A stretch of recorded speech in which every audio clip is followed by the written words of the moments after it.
दोस्तों, यह कहानी एक साधु और एक कुंवारी लड़की की है, जो एक डरावने जंगल की दास्तान है, जहां एक नौजवान साधु अपनी झोपड़ी में अकेले रहता था। इस कहानी की असली शुरुआत तब हुई जब एक रात तेज आंधी तूफान के साथ जोरदार बारिश हो रही थी। हर तरफ घना अंधेरा छाया हुआ था। आसमान में बिजली तेज गरज रही थी और जंगल में सन्नाटा पसरा हुआ था। साधु अपनी झोपड़ी में बैठा था और दरवाजे को मजबूती से बंद कर रखा था। अचानक झोपड़ी के दरवाजे पर जोरदार दस्तक हुई। साधु चौंक गया। उसने सोचा कि इतनी रात को इस सुनसान जंगल में कौन आ सकता है। थोड़ी देर तक इंतजार करने के बाद उसने हिम्मत जुटाकर दरवाजा खोला। सामने जो देखा, उससे वह अचंभित रह गया। दरवाजे पर एक खूबसूरत और नौजवान कुंवारी लड़की खड़ी थी। उसके कपड़े बारिश में पूरी तरह भीग चुके थे और उसके शरीर की हर बनावट साफ छलक रही थी। वह अपनी जवानी के चरम पर थी। साधु ने आश्चर्य से पूछा, ए लड़की, तुम कौन हो और इस सुनसान जंगल में इतनी रात गए और इस भयानक बारिश में यहां क्या कर रही हो? लड़की ने डरी हुई आवाज में कहा, बाबा जी, मैं इस जंगल के पास वाले गांव से हूं। मैं बहुत डरी हुई। फिर वह कांपते हुए बोली, मेरे पीछे कुछ लोग पड़े हैं।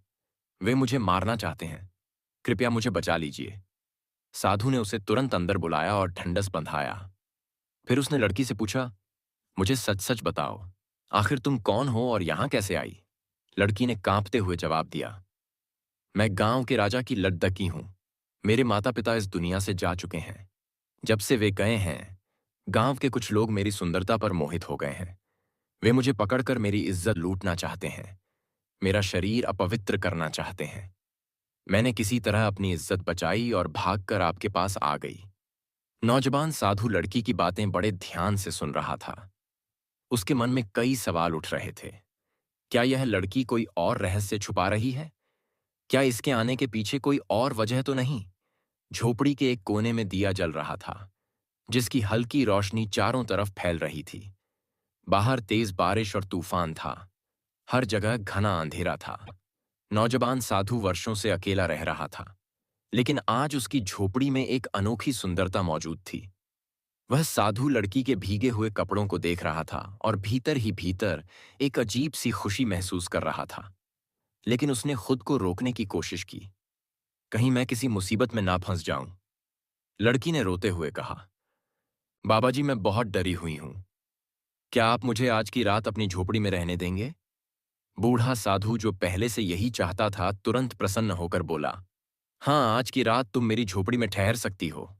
रात गहरी हो चुकी थी। बारिश रुकने का नाम नहीं ले रही थी। लड़की चटाई पर लेट गई और सोने की कोशिश करने लगी। लेकिन साधु की आंखों से नींद गायब हो चुकी थी।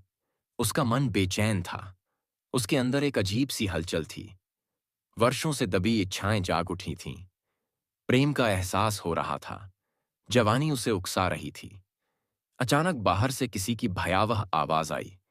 साधु तुरंत उठा और झोपड़ी के बाहर गया। उसने देखा कि एक पेड़ की शाखा पर एक काला साया बैठा हुआ है। साधु ने जोर से पूछा, तुम कौन हो? वह साया जोर से हंसा और बोला, मैं वही हूं जिसने इस लड़की को तुम्हारे पास भेजा है। यह तुम्हारी परीक्षा है। साधु ने पलटकर झोपड़ी के अंदर देखा। लड़की खामोश खड़ी थी। उसकी आंखों में अजीब सी चमक थी। उसने कुछ नहीं कहा, बस साधु को देखती रही। साया फिर हंसा और बोला, तुम मेरे जाल में फंस चुके हो। अब तुम बच नहीं सकते। साधु ने जोर से कहा, तुम्हारी चालें मुझ पर असर नहीं करेंगी। मैं अपने संकल्प से कभी नहीं डगमगाऊंगा। इतना सुनते ही लड़की की आंखों में आंसू आ गए। वह सोचने लगी, मैं क्या करने वाली थी? साधु की बातें सुनकर उसने खुद को परखा और अपनी आत्मा को टटोला। उसने गहरी सांस ली और आत्मविश्वास से कहा, हाँ, मैं इस परीक्षा से लड़ने के लिए तैयार हूं। तभी वह साया तड़पने लगा और देखते ही देखते हवा में गायब हो गया। लड़की फूट फूट कर रो पड़ी, के पैरों में गिरकर बोली, बाबा जी, मुझसे बहुत बड़ी गलती होने वाली थी, लेकिन आपने मुझे बचा लिया। मैं आपके दिल से आभारी हूं।